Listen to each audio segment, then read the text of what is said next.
안녕하세요. 배신의 장미입니다. 오늘의 사연 시작하겠습니다. 남친 집에 인사 갔다가 겪은 사연 중에 제가 아마 역대급이지 싶습니다. 몇 년 전 일인데도 저는 가끔 그때 일을 생각하면서 나름 나 착했었구나. 때가 덜 묻었었구나 생각을 하곤 하거든요. 지금 그 인간 어디서 뭐하고 지내는지 모르겠지만 제발 그의 부모님에게서 벗어나 좋은 여자 만났기를 진심으로 바라봅니다. 그럼 역대급이 될 수도 있는 제 지난 남친 부모님 집 방문 이야기를 해보겠습니다. 우선 이야기를 하기에 앞서 남친은 삼수를 한 사람입니다. 왜 그렇게 대학에 목을 맸는진 지금 생각해보면 참 부질없는 짓이었는데 가난한 집안이었기 때문에 학벌이라도 좋아야 한다는 것에 사로잡혀 있었던 것 같아요. 바로 대학생이 된 저는 용돈을 쪼개서 남친 문제집을 사주기도 했었고요. 대학 원서를 쓸 때 역시 어느 정도 지원을 해주긴 했었습니다. 그땐 그게 사랑이라고 생각했고 돈이 없어서 쩔쩔매는 남친이 마냥 불쌍했었어요. 그리고 왜 쟤는 저렇게 가난할까? 라는 생각도 솔직히 했었고요. 저와는 너무 다른 삶을 살고 있는 애라 제가 혹하는 마음이 있었던 건지도 모르겠지만 어찌 되었든 지금과는 다르게 순수하게 사람만 보고 그를 좋아하긴 했었던 것 같습니다. 남친은 정말 착한 사람이었어요. 제 말에 귀를 기울여주고 단 한 번도 제게 큰 소리를 낸 적도 없었고 제가 잘못을 해도 항상 먼저 사과를 해주는 그런 사람이었죠. 그게 천성적으로 사람 자체가 착해 그런 건지 아니면 너무 가진 것이 없으니까 항상 얻어먹기만 하니까 자존감이 떨어진 것인데 마냥 착해 보이는 모습으로만 비춰졌는진 잘 모르겠습니다. 아마 지금의 제 나이대라면 돈이 없어 애가 불쌍한 척 하는구나. 자존감이 바닥에 있는 애구나. 라고 단번에 생각을 할 텐데 말이죠. 암튼 그래도 사랑했고 결혼을 전제로 남친의 집에 인사를 간 건 아니었지만 그냥 한 번 정도는 보고 싶었던 것 같습니다. 그리고 남친도 제가 부모님을 뵙고 싶어 한다 하니 말리지 않았었고요. 남친의 집에 간 날 유달리 추웠던 날로 기억을 합니다. 길이 빙판이 될 정도로 여러 번 넘어질 뻔했었는데 너무 추워서 이마, 귀, 코가 꽁꽁 다 어는 듯한 느낌이었죠. 남친의 부모님을 뵌다는 설레임과 막연한 두려움보다는 저는 얼른 좀 몸을 녹이고 싶더라고요. 길이 좀 어렵게 꼬불꼬불해서 남친과 길이 엇갈려 더 헤맨 탓도 있었겠지만 정말 오지게 추웠었습니다. 남친을 만나 그의 집에 도착을 하는 순간 정말 가난이라는 곳이 이런 곳이구나. 딱 교과서 같은 곳이다. 라고 할 정도로 남친의 집은 그러했습니다. 빨간 벽돌로 지어진 한 30년은 더 되어 보이는 낡은 빌라. 분명히 1층이라고 써져 있지만 계단을 내려가야 하는 남친의 집은 반지하였지요. 반지하면 뭐 어때? 그리고 뭐 내가 내 남자친구 가난한 거 모르고 만난 것도 아니고 하며 들어갔는데 그런 느낌 아시나요? 바깥보다 훨씬 더 추운 느낌? 온기가 전혀 없는 집 같았습니다. 보일러가 안 도는 건가? 라고 느낄 정도로 그리고 집안에서 입김이 나올 정도로 너무 춥더라고요. 집안이 말입니다. 그리고 처음 맞이한 남친의 부모님 또한 두툼한 파카를 입고 계셨었고 발에도 털신을 신고 있더라고요. 저는 그날 뭐 좀 부린다고 그 추운 날에 치마를 입었었는데 발이 너무너무 시려서 털신을 빼앗아 신고 싶을 정도로 아무튼 그렇게 추웠었습니다. 그들은 익숙한 듯 했어요. 집안에서 그렇게 두툼한 옷을 입는 것이 그리고 입김이 나오는 것이 암튼 뭐 사람 사는 건 다 각양각색이니까 그건 차치하더라도 눈앞에 펼쳐져 있는 무언가의 광경에 저는 놀라고 말았죠. 대부분 인사를 가거나 하면 적어도 식사 정도는 차려놓지 않나요?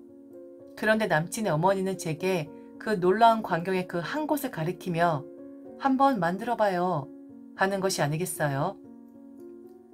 식사 따위를 준비한 게 아니라 저보고 한번 해보라는 거였습니다. 재료는 딱 보니 된장찌개 같았는데 뭐 과일을 깎아보라고 했다. 혹은 밥을 다 먹고 설거지를 시켰다. 등등 들어봤어도 재료 손질부터 음식을 만들어 보라고 하는 남친의 부모는 처음 아닌가요? 놀라웠죠. 그런데 저는 그때 너무 어렸습니다. 그냥 어른이 하라고 하니까 그걸 하고 앉아 있더라고요. 제 옆에 서서 마치 감시를 하듯 남친의 어머니는 우리 아들이 된장찌개를 참 좋아하는데 아가씨가 그걸 잘 하는지 못하는지 한번 보고 싶어 그래요. 라는 말을 했고 잘하면 합격, 못하면 불합격이라는 말까지 했었죠. 이게 무슨 상황이지? 라고 머리론 생각이 되는데 제 손이 그냥 움직이는 겁니다.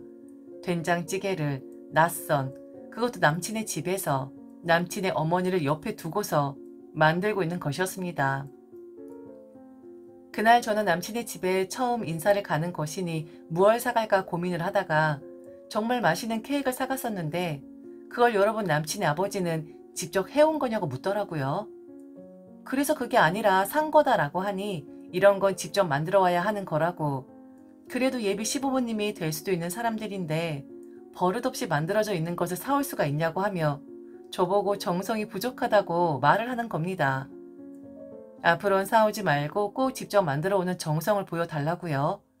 당신은 비싸고 좋은 걸 바라는 사람이 아니라 무엇보다 정성이란 것을 중요시한다면서 말입니다. 그러면서 이번엔 그냥 넘어갈 테니 2번 다시 이런 실수는 하지 말라며 말씀을 하시더군요. 보글보글 끓어대는 된장찌개를 바라보며 아, 저게 내 발을 담그고 싶다 라는 생각을 하고 있었는데 그래도 뚫린 귀라 그런지 남친의 아버지 말이 들리더라고요. 처음부터 뭔가 싶었었는데 점점 더 뭔가 싶었습니다. 그래도 어른들이니까 예의를 갖추자. 이 집안의 분위기가 이런가 보다 하고 좋게 생각을 했었는데 남친의 아버지의 예의 없는 말은 계속되었습니다. 분명 거실이라고 생긴 곳에서 말을 하곤 있는데 5발자국 정도만 걸어가면 다 알 수 있는 거리라 똑똑히 들리더라고요. 겨울엔 치마를 입지 말아라. 그러면 자궁이 온다. 우리는 애기 욕심 있는 사람들이라 많은 손주들을 보기를 바라는데 멋부린다고 그리 치마를 입으면 나중에 애 낳는데 지장이 생긴다. 그것도 오늘 처음이니 넘어가겠으나 다음부턴 실수하지 말아라. 그리고 이 집을 신혼집으로 사용하면 어떻겠냐. 우리가 이래봬도 이 집이 자가다. 우리 집인데 곧 재개발된다는 소식이 심심치 않게 들려오고 있다. 여기 재개발되면 10억은 그냥 넘어가는 곳이다. 워낙에 알짜배기라서 여기 돈 있는 사람들이 많다. 다 자가고 재개발 때문에 이 집에 사는 건데 결혼을 하면 이 집을 주겠으니 우리는 자그마한 원룸 오피스텔을 좀 얻어주면 좋을 것 같다. 크기는 지금 이 집과 비슷하면 좋을 것 같다. 반지하라고 무시하지 말아라. 우리가 손해다. 사실은 우리가 가지고 있고 싶지만 우리 아들한테 해준 것도 없고 그리고 집은 남자 측에서 해주는 거 아니냐. 우리가 이 집을 줄 테니 오피스텔을 우리에게 얻어주고 니들이 여기 들어와서 신혼살림 시작하면 될 것 같다. 라고 말을 하는 겁니다. 저는 그냥 인사를 갔을 뿐입니다. 결혼을 생각하고 간 게 절대 아니었어요. 그냥 여자친구 입장에서 간 거였는데 나가도 너무 나가더라고요. 그때 불현듯 스쳤습니다. 이 집에서 나가자. 된장찌개가 다 되기 전에 이 집의 식탁에 밥을 차리기 전에 얼른 핑계를 대고 나가자. 그리고 뒤도 돌아보지 말고 그냥 남친이랑도 헤어지자. 남친을 사랑하긴 하지만 그의 부모님들까지 사랑하기엔 나의 사랑이 부족한 것 같다라는 생각이 들었거든요. 그런데 이윽고 누가 문을 열고 들어왔는데 집에 들어오자마자 꽤나 시끄러운 목소리를 내는 분이었습니다. 인사를 시켜줬는데 근처에 사는 이모라고 하더라고요. 그러면서 며느리 될 사람이 온다고 해서 와 봤다고 얼굴 보니 참 좋다고 얼른 결혼하라고 우리 땡땡이 남친을 이야기하는 겁니다. 너무 착한 남자라고 만일 내가 조카가 아니면 내 딸이랑 결혼시키고 싶을 만큼 괜찮은 놈이라고. 얼른 결혼해야지. 언제 결혼할 거야. 인사도 왔으면 바로 결혼하는 거 아니야? 상견례 날짜 잡는 거야. 라며 계속 제 팔쪽을 때리면서 말을 하더라고요. 아, 그런데 제가 그런 수모를 당하고 있을 때 남친이란 놈은 뭐 했느냐. 이놈이 저한테도 착하고 저한테도 싫은 소리 안 하는 것처럼 자기 부모님한테도 그런 놈이었더라고요. 입을 꾹 다물고 귤을 척 까먹고 있는데 밥 먹어야 하는데 귤을 까먹고 있네 라는 생각도 들었지만 저 인간은 도대체 뭐하는 인간이길래 이 상황에서 귤이 목구멍으로 넘어가지? 라는 오만 가지 생각이 다 들더라고요. 정신도 하나 없고 아찔하기까지 하고 지금 내가 어떤 사람들하고 있는지도 모르겠고 마치 시장통에 와 있는 듯한 기분이었습니다. 그러다가 순간 제 등짝이 따끔하는 거예요. 남친의 어머니가 제 등짝을 때리면서 어머 얘 너 찌개 제대로 안 보니? 지금 넘치고 있잖아. 정신머리를 어디에 놓고 있는 거야? 라고 말을 하는 겁니다. 제 등짝을 때리면서요. 아, 순간 저는 정신이 번쩍 들더라고요.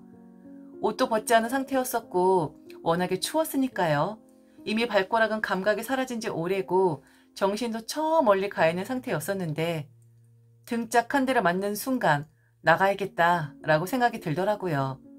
저는 제가 사온 케이크를 손에 집었습니다. 제 가방도 역시나 들었죠. 케이크 상자를 정리해서 떼어진 테이프를 붙이고 그리고 신발을 신었어요. 그러자 다들 어디 가냐고 하길래 그랬습니다. 제가 있을 곳이 못 되는 것 같습니다. 아마도 제가 길을 잘못 찾아온 것 같네요. 이 케이크는 정성이 부족하다 하셨으니 제가 다시 가져가겠습니다. 반가워하지 않고 마음에 들어하지 않는 선물은 하는 게 아니라고 배웠거든요. 그리고 오늘 만남은 꽤나 즐거웠습니다. 그럼 안녕히 계십시오. 아니 어딜 가냐고 다들 왜 저러냐는 식으로 반응을 하더라고요. 남친도 눈을 꿈뻑꿈뻑하고 있고요. 그래서 저는 남친을 향해서 다시 말했습니다. 귤이 목구멍으로 넘어가니? 너는 지금 이 상황에서? 지금 초대받아 온 사람을 된장찌개 끓이게 만들고 발은 다 얼게 만들었으면서 너는 목구멍으로 그 귤이 들어가? 그걸 처먹고 싶어? 그럼 그냥 그거나 처먹고 살아. 말이야 할 땐 입 꾹 다물고 있으면서 귤은 참 잘 처먹네. 그리고 밥 먹기 전에 귤 먹으면 밥맛 없어. 그 정도는 알지 않아? 하고 나와 버렸어요. 그리고 모든 연락 다 끊어버렸습니다. 이렇다 저렇다 할 이야기도 하지 않은 채 그와는 그렇게 끝이 나 버렸어요. 남친은 저를 잡을 용기도 없었던 사람이고 그렇다고 그가 저를 잡는다고 해서 제가 잡힐 사람도 아니었었고요. 암튼 저희는 그렇게 끝이 났는데 저는 아직도 참 궁금합니다. 그 사람들, 제게 된장찌개를 끓이게 한 남친의 어머니, 그리고 그 호들갑 떨던 이모라는 사람, 그리고 거의 막말 수준으로 말을 했었던 남친의 아버지. 그들과 제가 많이 식구를 엮였다면 저는 지금 어떤 삶을 살고 있을지, 거지처럼 살고 있었을지 아니면 그들의 삶을 이해하면서 서로 사랑하는 식구로 살았을지. 그런데 아마 후자는 아닐 듯 하긴 하네요. 이게 제 이야기의 끝입니다. 이런 역대급 이야기 들어보신 적 있으신가요? 아, 제가 당한 일이지만 저도 참 웃깁니다. 꼭 꿈을 꾼 것처럼 상상 속의 일 같거든요. 왜냐면 사실 저런 일이 실제로 일어날 수 없는 거잖아요. 안 그런가요? 세상엔 정말 별의별 사람들이 다 있습니다. 그래도 참 착한 남자였었는데 제발 잘 살고 있기를 진심으로 바랍니다. 날이 갑자기 추워지니 그때 생각이 나서 좀 끄적여 봤는데 재미가 있으셨을지 모르겠네요. 잘 들어주셔서 진심으로 감사하고 제 이야기를 들으시는 분들 중 저보다 더한 분들 계시면 꼭 댓글로 남겨주시길 바랍니다. 우리 서로 공감해 보자고요. 아셨죠? 지금까지 들어주셔서 진심으로 감사합니다. 이상 배신의 장미였습니다.